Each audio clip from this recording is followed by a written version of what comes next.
My brothers and sisters, I understand clearly now wherein we as a people are failing to walk up to the covenants we have made. I realize that we are neglecting one of the most sacred laws, the law of tithing.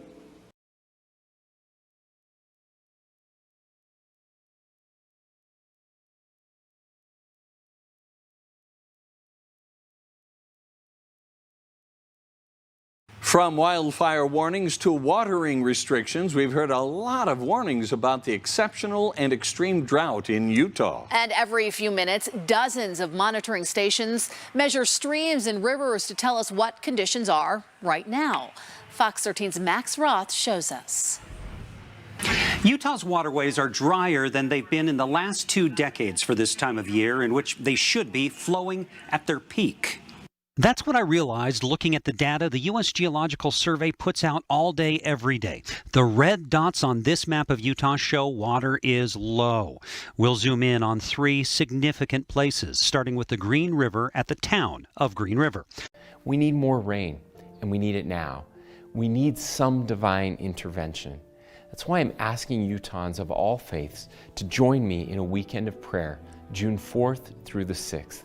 Families in Harriman are drying out after today's much-needed rain caused flooding in many homes. A flash flood even tore through a dry creek bed in town. My beloved brothers and sisters, as we come to the end of this historic conference, we thank the Lord for inspiring the messages and the music that have edified us. We have truly enjoyed a spiritual feast. We know the restored gospel of Jesus Christ will bring hope and joy to people who will hear and heed his doctrine. We also know that each home can become a true sanctuary of faith, where peace, love, and the Spirit of the Lord may dwell. Of course, the crowning jewel of the restoration is the Holy Temple. Its sacred ordinances and covenants are pivotal to preparing a people who are ready to welcome the Savior at his second coming. Some of those visitors will be moved upon to know more. Some will sincerely ask how they might qualify for the blessings of the temple. As members of the church, we need to be prepared to answer their questions.